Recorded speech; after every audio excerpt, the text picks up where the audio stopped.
Wow. Super, super, super interesting beginning. What I really like about it is that there's this kind of ethereal, almost like Harry Potter choir in the background, and then she comes in with this do do do do, right? Like she's almost like talking in your ear, and it's super like it's like you just got out of bed in the morning and say blah, blah, blah. But the effect of that is actually really great, because what happens is you get this really smooth sound, and a little warmer and a little bit more intimate. So super cool right off the bat. Ooh. Hold on. This run right here. This is money.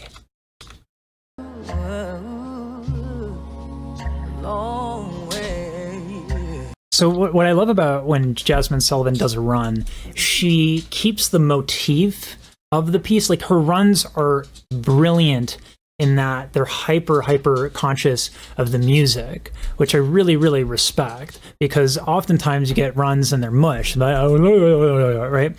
But when it comes to Jazmine, she's just right on the money. It's incredibly musical, which is appreciated. Ooh. Like a motherless child, yeah. She is the queen of tone. She has so many different little colors that she works with. First of all, let's talk about that little grit, that little rasp here. Like a motherless child, yeah. Brilliant. It's also extremely difficult. So if you want to get kind of an image of what, or at least a physical sensation of what that kind of grindy, raspy tone is, just hold your breath for a second. And what you're going to feel your throat close a little bit. And so gently open it after closing it, but keep that closure a little bit. You can probably feel it's not terribly easy, right? So in order to make that work, you need excellent breath control. But let's qualify what that means, right? Because breath control, what does that mean? What does that involve? Well, very specifically, what it means is that for this specific scenario, smaller inhale, gentle exhale, great posture. Because if you don't have great posture, your torso is just gonna boom. It's gonna be really hard to fill it, and then when you exhale, it's gonna just boom. And that's just gonna be too much air, especially for this kind of sound. So very specific and exact, and my hair is a mess, and I should apologize for that. I need to brush my hair. Long way from home. Even when the runs are extremely fast, every note pops. That's so hard to do. You know, usually you do a run, it's like or like, you know, like like that's my context for runs. Okay, like I'm super white, I came from opera, this is as hip as I get. But it's still really important that Jazmine can make all of these little notes extremely apparent. It makes the run, and it sounds amazing. Hi, Anya. My dog is trying to get on camera. Ooh. Like a motherless child. And like, sorry to stop, but I'm not sorry. Listen to this.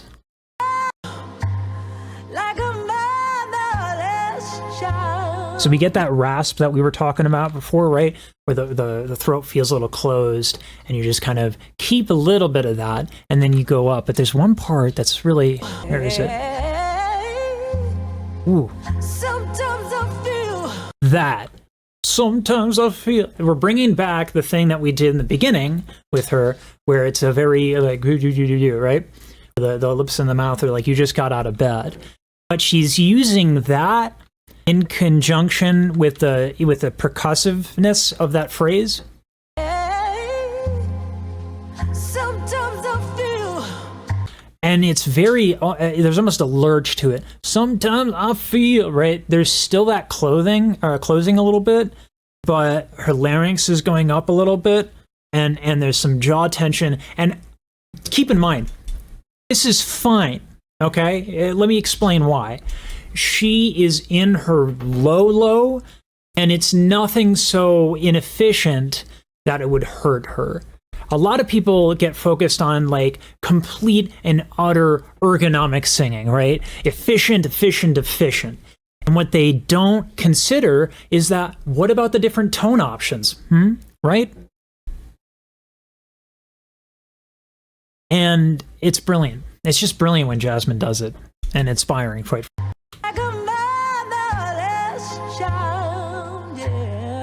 Oh, and then getting, by backing off with the air at the end so slowly, her vocal folds start going into a fry, and it's genius. And it's so subtle. This is the thing with Jazmine. Everything is so subtle and well placed and really intricate. Let's talk about what makes a vocal fry and how we get to it, and why it's brilliant to attach that with the decrescendo that Jazmine just did. Decrescendo meaning gets quieter. So the first part of this is what we call the Bernoulli effect. And what you do is, just to demonstrate this, right? You get two pieces of paper and just, let's get a little. You see how the papers come closer together? The reason why that's significant is because that's how the vocal folds work a little bit. As you let air through, they come together. And so what that means is that as you try to like gently use less air, your folds kind of just flop together, and that's a vocal fry. So what Jazmine just did was, right? Or even lower, because it had to fry there. Right? But it was so much smoother than that. And that's the thing. It's like, she got tricks. She has so many tricks. Ooh!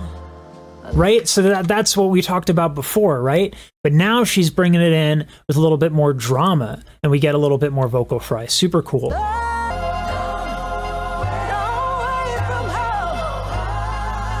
I love that. I love that. There's a theme here that she's kind of keeping consistent, which makes it, even though there's the same tonal thing that she's doing it just a little bit different every time, so that it's not erratic, but it's also monotonous. So check this out. This is the same thing we were talking about, the decrescendo to the vocal fry, but now she's going to add some intensity to that fry.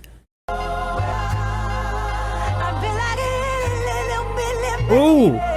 Oh my God, that's so good. That's so hard to do. Oh my God. So remember this thing we were talking about where you hold your breath and your folds come together just for a little bit? When you do that, it's difficult. If you tried it, it doesn't feel so great.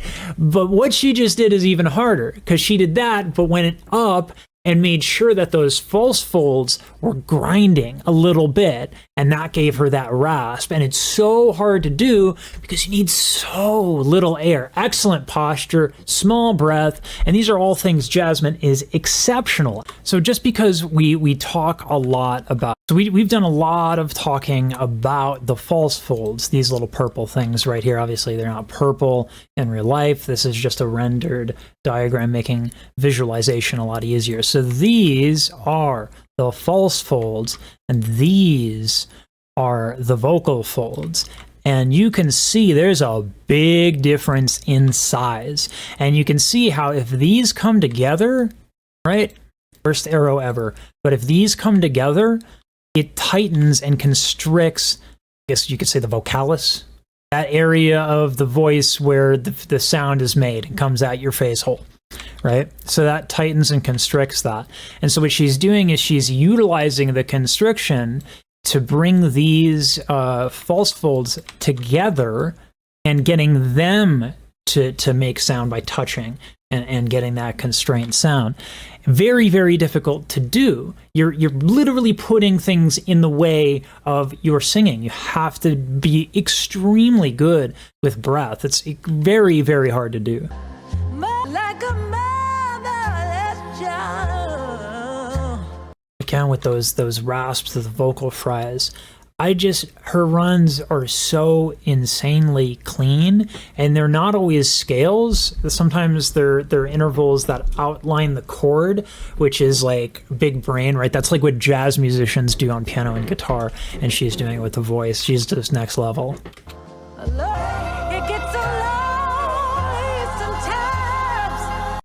That goes back to the little false full grind. I mean, it's all over the place here, but it's never quite the same.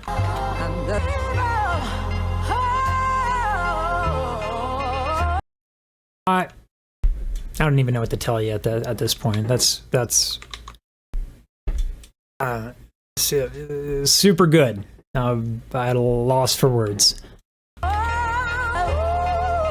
Nice. She does a little break into falsetto there, you know, right? And she just flips.